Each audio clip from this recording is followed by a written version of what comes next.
eyes may be able to see, but without a heart, you cannot feel. What's up, everybody? This is George Samuels, and you are tuning in to episode 102 of the It Will Come show.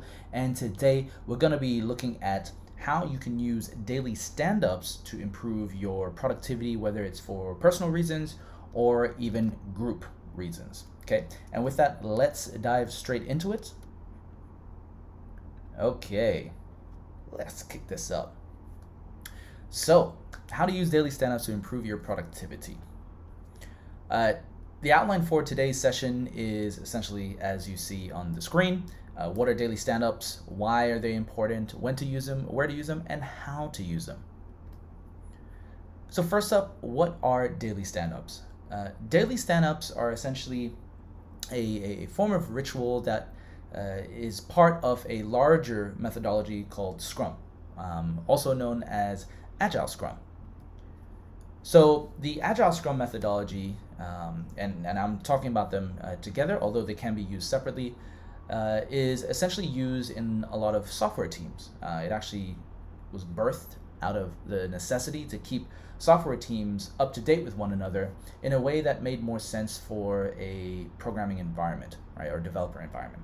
Now this is kind of goes against what you might be used to in many traditional project management sort of methodologies or ways of doing things, or even what is known as the sort of waterfall or cascade style way of managing projects, right?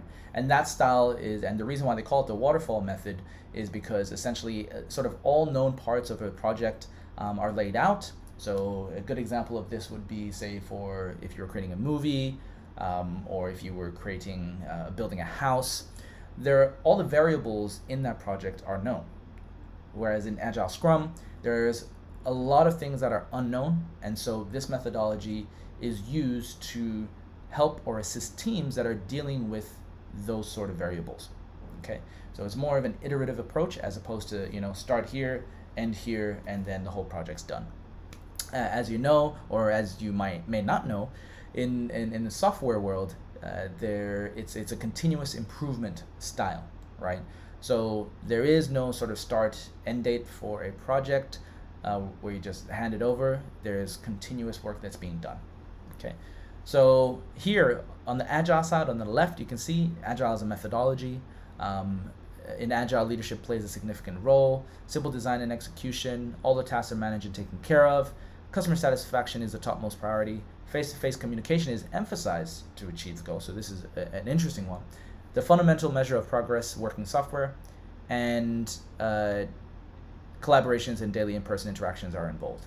Now Scrum on the right side, as you can see, is used to implement Agile, right? So it's a way of implementing the Agile frame of mind, the Agile way of doing things. Scrum fosters a cross-functional, self-organizing team as opposed to just specialist groups. Innovative and creative design and execution. Any issues or challenges are addressed by the entire team as opposed to just one specialist again. And the philosophy of Scrum is based processes, empirical process control. All right, so you're looking at evidence and things that are working, what are not, and constantly improving. The key focus is in delivering maximum business value. Working software is not considered as a fundamental measure of progress, and daily stand-up meetings defines the responsibilities of various Scrum roles. Okay, so daily stand-ups are also a form of daily rituals, as I might have mentioned, and I'm sharing this because it's important to understand just sort of where rituals came from, right, and why this is implemented in even a software working environment. So a ritual is a sequence of activities involving gestures, words, actions, or objects performed in a sequestered place and according to a set sequence. Rituals may be prescribed by the traditions of a community, including a religious community. Now, of course, if you've been watching this show, you know how much I often talk about communities in general, and because the logo for the It Will Come show here is a lone wolf, but everything that I describe or share with you is actually to help explain why being a lone wolf might not help you for long, and that eventually if you can find your pack, or if you can work with other people in the team, it's going to benefit you in the long run, right? And it's why we always use the sort of mantra, through patience and persistence, it will come. Okay, so with that, back to the rituals. You notice they've got the community aspect. Now, what I find fascinating in the Agile Scrum methodology is that because you're working with teams or groups, essentially what you do in a team can carry out to a whole community or organization even, right? Organizations are forms of community as well, if we kind of dig deep into it. But from those daily rituals, it influences culture, all right? And by having these daily rituals, it's a way of syncing up together, right? It's not rocket science, but it's something that has definitely been lost as we've gone about with all our new technologies and 24/7 ways of working. We've kind of lost sight of some of these basics.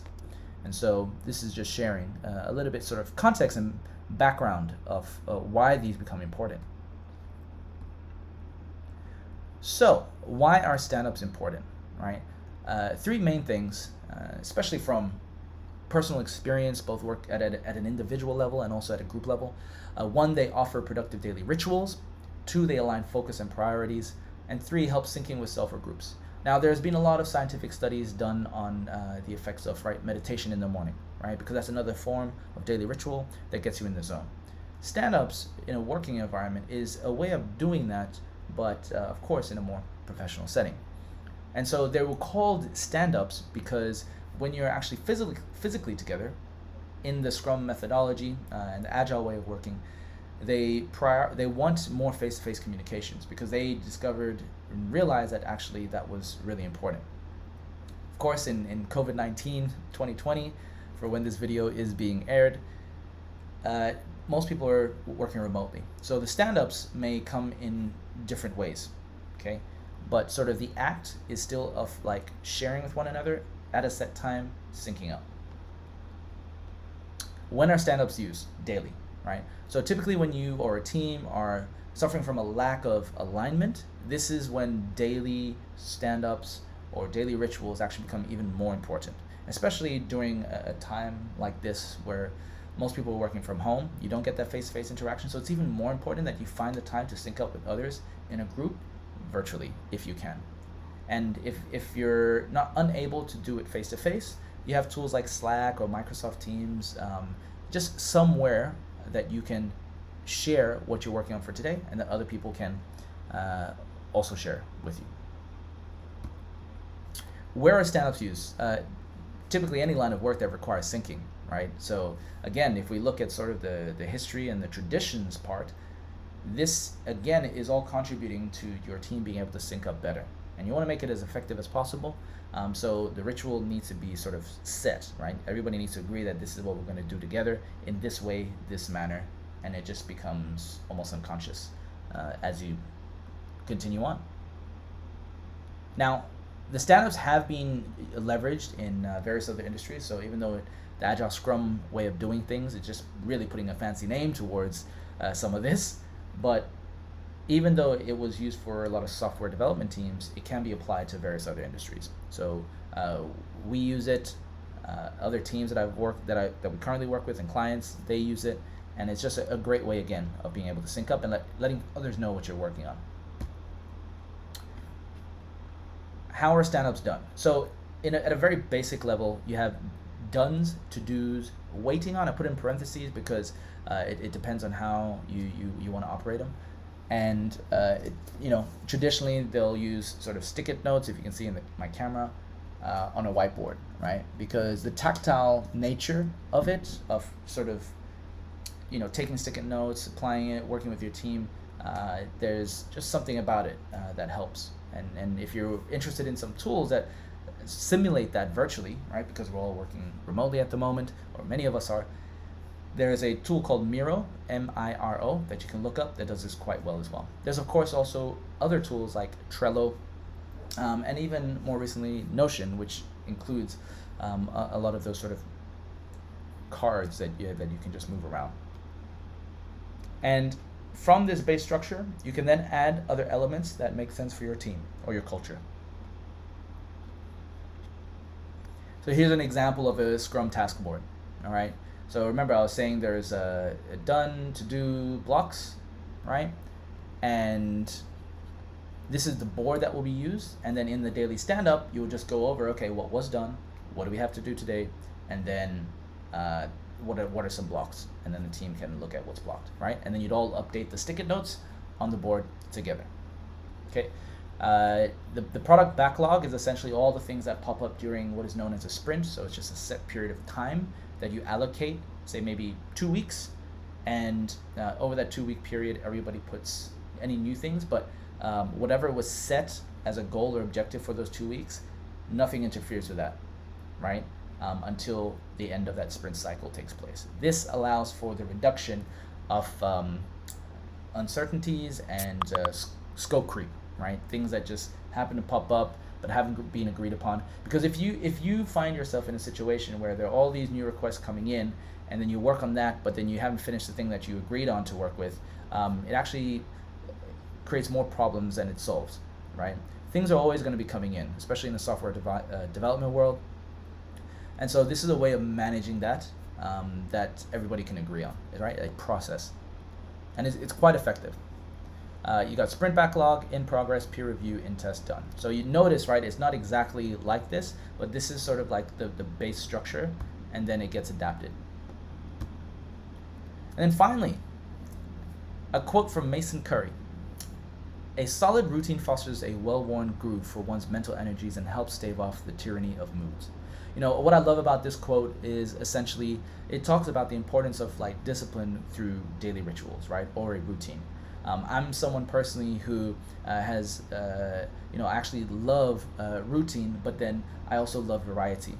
But I know that in order to feel freer, self-discipline is actually really required. And for me personally, freedom through self-discipline is sort of my mantra, right? I personally don't think that you can have freedom without some form of self-discipline, because otherwise that just turns into recklessness, right? And so, think about your solid routines, right? Do you have one, a routine at all? And if you do have a routine, is it solid? Is it something that is unconscious, like brushing your teeth? Brushing your teeth is also a daily ritual. And so daily scrums is just another type of ritual that you can use in your day-to-day life, as mentioned, either personally or with a group. It's a very simple structure, but if you adhere to it, it can help free you up to do other things and move faster as well. What are your thoughts? Did you find this useful? Did you not? Feel free to comment below in the comments box under this video, whether you're tuning in from Periscope, Facebook, YouTube.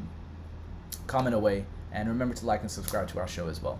And with that, as always, remember, through patience and persistence, it will come. The eyes may be able to see, but without a heart.